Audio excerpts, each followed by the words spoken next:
So, hello, it's John here. We're going to continue our look at the League One fixture list and try and go through the last few now. We're going to carry on with Peterborough United. And Peterborough United have a really tough opening game. Well, it is at home. It's Peterborough United versus Huddersfield. Then going through August, we see Shrewsbury Town versus Peterborough United.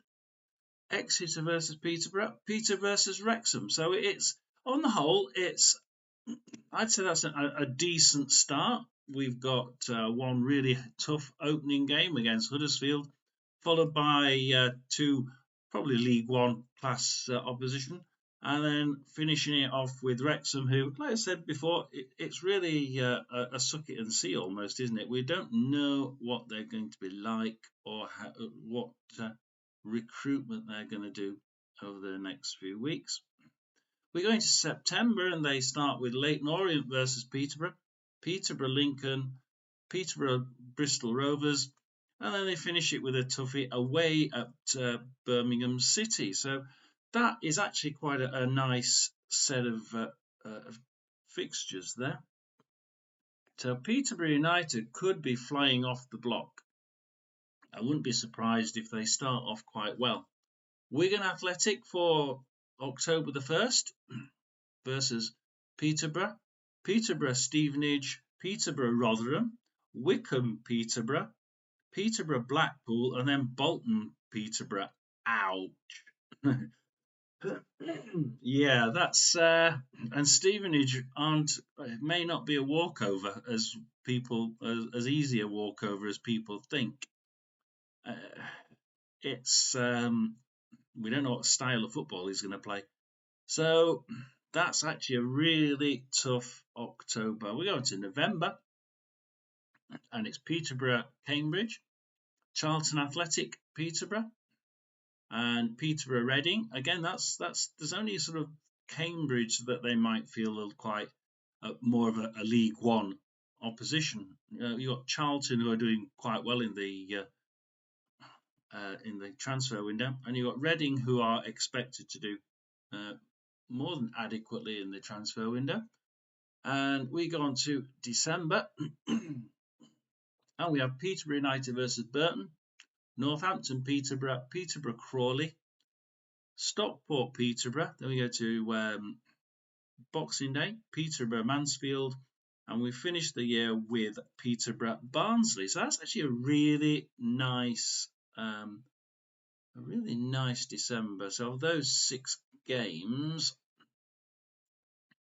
4 of them are at home, and the 2 away games are against Northampton and Stockport. So I think they'll be relatively happy about Christmas. I'm thinking Peterborough to Stockport might be a bit of a journey, but no, it's where they're going, where they're travelling to. The fans won't be too disappointed. I don't think they'll be too disappointed at all with the travelling within December. So you go to January, and we start the year with Burton Peterborough, Wrexham Peterborough, Peterborough versus Exeter, Peterborough Leyton Orient, Lincoln Peterborough, and finish that busy month with a Peterborough Wigan. That is actually a really good mix. That's a really, really good mix. I'd be rather happy that after that a nice December to have a nice January is really lucky. We've got Bristol Rovers Peterborough in February. Continuing with Peterborough Birmingham, Stevenage Peterborough, and Huddersfield Peterborough. So we finish February with a really tough period. It goes to March, please. We go to March. We must be getting some difficult teams in there. Peterborough Shrewsbury, Blackpool Peterborough, Peterborough Wycombe. So we're starting to get the ones that could be somewhere in the top half. Cambridge Peterborough, Peterborough Charlton. I think they'll be doing well this year. Reading versus Peterborough. So we're starting to bring in a few potential banana skins for them. I will press that. Going into April, it's Crawley, Peterborough, Peterborough, Northampton, Mansfield, Peterborough, Peterborough, Stockport, Barnsley, Peterborough, Peterborough, Bolton. So that's a relatively, I'd say that's actually a nice mix. I think that's a nice mix. And we finish in May with Rotherham United, Peterborough. So that could be a top 6 defining end of season. So all in all, I think that Peterborough have a reasonably good mix. There's probably one really tough month in that, probably 2 if you stretch it a little bit. It depends who takes on who in the transfer period, but all in all, I don't think that's too bad. So let's continue now with Reading, and it's Birmingham City versus Reading. What an opener that is, followed by Reading Wigan and Wrexham Reading and Reading Charlton Athletic. I mean, that's an awful opening August, isn't it? You can only hope that they don't drop their heads, seeing that they've those tough teams playing against them on bulk at the beginning. So they go into September, and hopefully they get a little bit of a respite. Stockport Reading, Reading Leyton Orient, Bolton Reading, and Reading Huddersfield. It is a bit easier, but it's still not brilliantly easy. October, we go into Reading Burton, Rotherham United Reading, Barnsley Reading, so 2 difficult games together, but we do have Reading Crawley, Exeter Reading, and Reading Bristol Rovers, so that's October, giving a little bit of respite there. November, the short month, we've got Stevenage Reading, Reading, Shrewsbury, and Peterborough Reading, so I think they'd be relatively happy with that mix. Let's see what they have for the Christmas period. Reading Cambridge, Wycombe Reading, Reading Blackpool, Lincoln Reading, 26 Boxing Day Reading Northampton, and then Reading Mansfield. I think that they now got a month that they can think, yeah, we're relatively happy with this. We're into January, into the new year, and it's Cambridge Reading, Charlton Reading, Reading Wrexham. A couple of unknowns there. Reading Stockport, Leyton Orient Reading, and Burton Reading. So that's actually a really good League One month. So finally they get a really good League One month in January. In February we have Reading Bolton and then Huddersfield Reading. And then that's followed by Reading Rotherham. And then it's Reading Birmingham City. Now that is a February to forget, isn't it? And that's yeah, I've only seen that once or twice in the fixtures so far. And we're going to March, and it starts with Wigan Reading, so you really don't know what they're going to be playing like next year. Reading Exeter, Crawley Reading, Reading Stevenage. We must have some League One sides here. Shrewsbury Reading and Reading Peterborough. So relatively start with a toughie, end with a toughie, and the middle is sort of League One. We enter April, and it's Blackpool Reading, Reading Wycombe, Northampton Reading, Reading Lincoln, Mansfield Reading, and Bristol Rovers Reading. That's actually a nice League One mix, isn't it? For once they get a League One mix. How are they going to finish it? Reading Barnsley. Barnsley just seem to mess it up at the last minute all the time. Will they be in the top 6 and sort of able to sort of be on the beach? I don't know. But those fixtures, I'm sorry, but they've got 2 months that are absolutely torrid. I can only hope that they don't drop the heads and start to do what Rotherham did in the Championship. Just drop the heads and they never lifted them.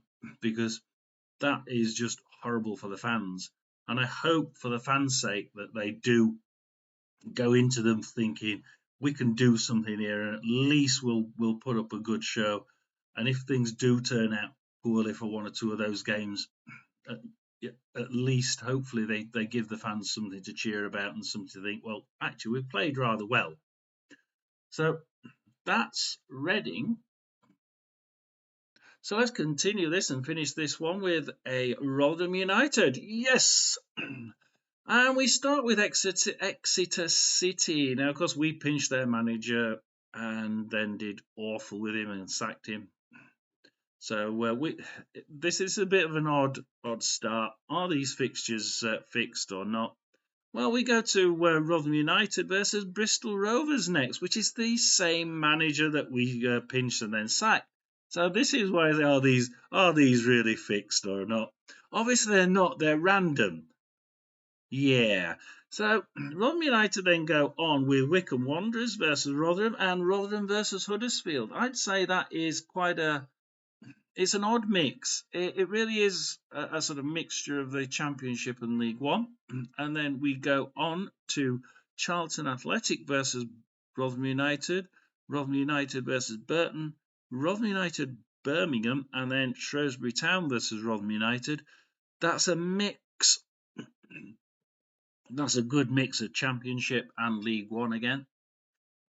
And we're going to October, where we see on October the 1st, Cambridge United versus Rotherham, Rotherham versus Reading, Peterborough versus Rotherham, Rotherham Wrexham, and then Leyton Orient Rotherham. That is so far not too bad a mix. And then we finish with Rotherham Stevenage. Now that is a good mix. I think October is one of those months that you would hope that fans would enjoy, because you've got the typical League One side, and you've got some of the ones that are really good at trying to get into the Championship. So that could be a good month for a fan of Rotherham United. We go into November, and it's Barnsley versus Rotherham, followed by Rotherham United Bolton Wanderers, and then we have Crawley Town versus Rotherham, which is not too bad a month, but Rotherham don't do very well against Barnsley at all, home or away. So that could be a bit of a stumbling block for Rotherham, I think. We go into December, and there's a few people talking about December for Rotherham. Rotherham versus Lincoln opens it up, and then we go Blackpool Rotherham, Rotherham Northampton, Mansfield Rotherham, Rotherham Wigan, and then Rotherham Stockport. So overall, it's a nice League One style of December. And the thing that I think I've heard most is that they got 4 home games, and the 2 away games are at Blackpool. Blackpool in midwinter. Oh dear. And then Mansfield. So they're not really travelling too far, and I think that's one of the things that the fans, I think, will be quite happy about. December, when it's cold and you're setting off on a Saturday morning, and you really don't want to be in the rain and the snow and the horrible weather travelling too far. So they've actually got a really good December. In January, they start with Lincoln versus Rotherham, Huddersfield Rotherham, Rotherham Wycombe, Rotherham Charlton, Burton Rotherham, and then Rotherham Cambridge. Now we have got Huddersfield in there. We've got Lincoln, who finished really well last season. Not Wycombe, who are ex-Championship. We've got Charlton, who are doing really well in the market. There's a few stumbling blocks possibly in January, but it's not a bad mix of games. And then we go into a tougher February, because it's Birmingham Rotherham, Rotherham Shrewsbury, bit of a breath, and then Reading Rotherham and Rotherham Barnsley. So we're starting to think, yeah, okay, we could see 1 or 2 banana skins in there. I go to March, and it's Rotherham away to Bristol Rovers. So it's Bristol Rovers Rotherham, Rotherham, Leighton Orient, Wrexham, Rotherham, perhaps a banana skin. Rotherham, Exeter, Bolton versus Rotherham, and then it's Rotherham Crawley. That's quite a full month, and you can see by that it's not. It's 3 away games, 3 home games. Yeah, it's quite a. Yeah, I'd say that's a reasonably well mixed, but there's a few banana skins in there. April to finish with, we've got Northampton, Rotherham, Rotherham, Blackpool, Stockport, Rotherham, Rotherham, Mansfield, Wigan, Rotherham, and Stevenage, Rotherham. So nice League One games there. And of course, we finish with Rotherham, Peterborough, which could be a season-defining game. Now, I think Rotherham have got a relatively decent set of fixtures there. There's a couple that are not mixed perfectly, but they are mixed relatively well. There's probably 2/3 of those months that are relative. That they have a couple of games that are possible banana skins. So Rotherham have got off fairly well of those 3. So we've had a mix of good, the good, the bad, and the ugly on those 3 fixture lists. So thank you for watching, and I hope to see you again later when I start doing my watch-alongs. Thank you very much, and goodbye.